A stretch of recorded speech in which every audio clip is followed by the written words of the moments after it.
Shalom, saudara Tuhan, kembali pagi hari dan renungan pagi, dan kita membahas satu tema, yaitu kebahagiaan. Dan kemarin kita bicara bahwa kebahagiaan itu tidak terjadi ketika kita tidak menyelesaikan sesuatu pada Tuhan. Biarlah kesalahan, pelanggaran, dan dosa kita itu terselesaikan di hadapan Tuhan. Menyelesaikannya bukan berdiam diri, menutupi, bahkan mencoba menghilangkan, tidak. Ada bagian yang Daud lakukan supaya dia mengalami kebahagiaan. Kalau tidak, yang dialami oleh Daud adalah tekanan dan tulangnya menjadi kering, dan tekanan itu terjadi bukan sesaat tapi lepas hari dari lepas hari, terus mengalami tekanan-tekanan.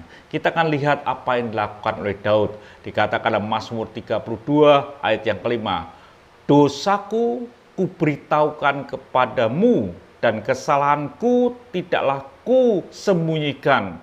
Aku berkata, aku akan mengaku kepada Tuhan pelanggaran-pelanggaranku, dan Engkau mengampuni kesalahan karena dosaku." Jadi saudara Tuhan, yang dilakukan Daud adalah dia mulai datang pada Tuhan. Dia mulai dikatakan, dosanya ku beritahukan kepadamu. Ada pengakuan yang terjadi di hadapan Tuhan. Ada pengakuan yang terjadi di hadapan kali kita, bahwa kita ini orang berdosa. Yang bisa menyelesaikan dosa kita bukan sesama kita. Yang bisa menyelesaikan dosa kita adalah Tuhan.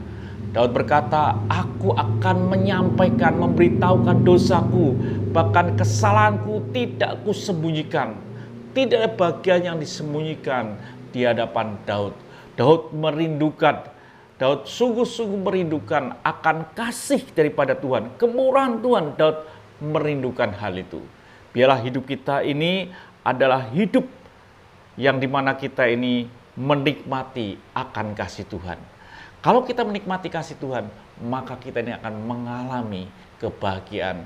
Jadi dosa yang sudah hadapi, kesalahan yang sudah punya, kejahatan yang sudah ada dalam hidup kita, itu perlu kita datang pada Tuhan. Tidak disembunyikan. Bukan seperti Adam ketika Tuhan datang di Taman Eden, dia lari sembunyi karena dia ini merasa bersalah. Kalau kita merasa bersalah, ada kejahatan, ada dosa, bukan untuk lari di depan Tuhan. Yang kita lakukan adalah kita datang kepada Dia. Karena tangan kasih-Nya lah yang membuat kita ini bisa menikmati kemurahan Tuhan dalam hidup ini. Biarlah hidup saudara, hidup yang boleh tidak menyembunyikan kesalahan di hadapan Tuhan. Mengaku dosa kita di hadapan Tuhan. Kalau kita dosa kita merah seperti kirmisi, Tuhan putihkan seperti salju. Biarlah hidup kita adalah hidup yang terampuni, yang tertutupi, dan tidak diperhitungkan kesalahan kita. Tuhan berkati, mari kita berdoa. Terima kasih Bapa. Kami mau bahagia.